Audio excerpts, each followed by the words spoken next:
Hello everyone, my name is Fqi Karim and I'm a second year student at the Higher School of Communication of Tunis, SIPCOM. In this video, I'll be presenting my take on the first optimization workshop.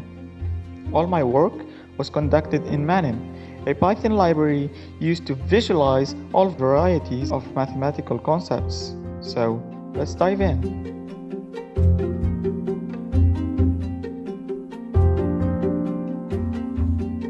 So first, let's take a look at the problem at hand. Let's say we have an object made of a specific material. Introducing a heat source to this object, heat would obviously get dispersed into the metal. So the question here is, given all the information we've got, can we determine the temperature of any given area of the metal without manually measuring it? And that is the question we will be answering in this video. For the sake of not complicating the explanation, we will keep a light physics approach. So, let's take a look at the heat equation. It may seem complicated at first, but we will treat each term individually. The first term represents the temperature variation over time. The second represents the temperature escaping the object. The third describes a phenomenon we call convection, and the fourth represents the heat source. So, let's begin with the first term that represents the variation of temperature over time. So, if we ever reach a stationary state, temperature will not change, meaning this term will be equal to 0.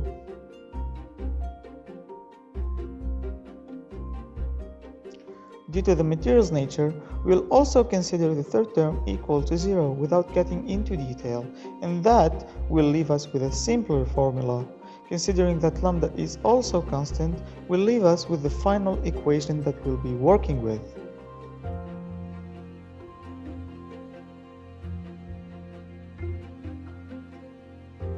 So, to simplify things, instead of working with a three-dimensional object, we will be working on a one-dimensional stem, having only an x-coordinate.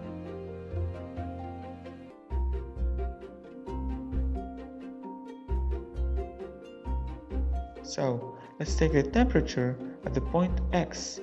Using the Taylor equation, we can approximate the temperature at x plus h. The same could be said for x minus h. Summing these two equations will give us an equation that links the temperature at 3 points. Using the equation from before, we can also get rid of the second derivative term. Let us also replace h with L over n, with L being the length of the stem and n an integer. This term will also be neglected when increasing n. So, to get a result, we should be working with a finite number of points. As you can see, the more points we have, the more accurate our approximation will be. However, this comes with a cost, as the complexity of our problem will exponentially increase. That is why we'll be working with x being equal to k multiplied by L over n, replacing x in the formula and also simplifying the notation of the temperature will give us the following equation.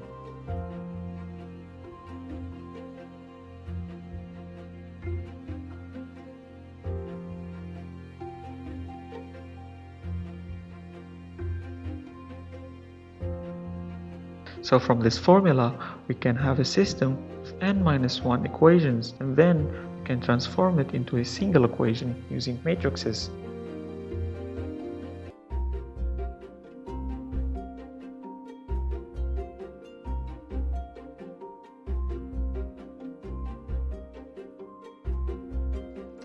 This equation can then be solved using the gradient descent. So, let's take a look at this gradient descent algorithm. Let's say we have a random point in a graph that admits a minimum. We want to find a way to get this point to the minimum no matter where that point's starting position is. Let's call this point's x-axis value x-min.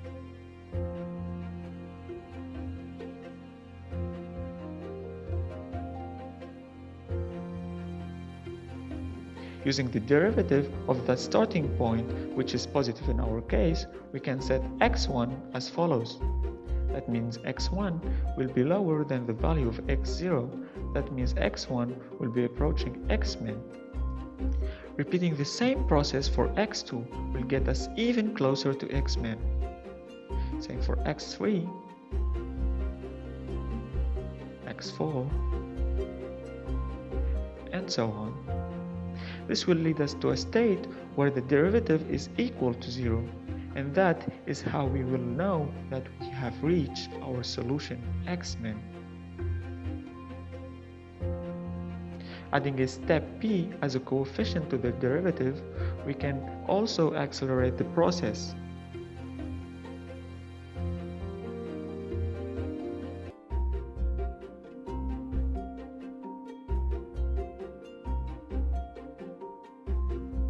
So, in our case, we have this equation to solve.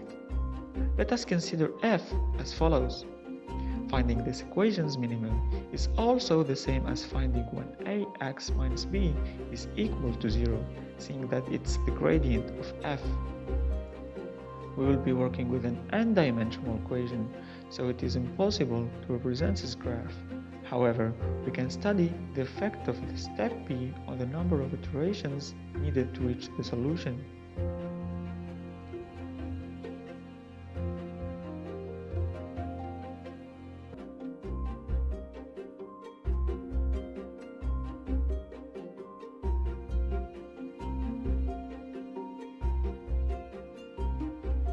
So, as you can see, taking a very low or very high value of p is a drawback. That is why it is safe to assume that a value in range of 0.3 is best in this case. Although there is so much more to explain and so many other algorithms to show, I'll be stopping here, since making these videos takes a tremendous amount of time that I can't afford now. So, this is where I'll be leaving you. Thank you for watching, and bye bye.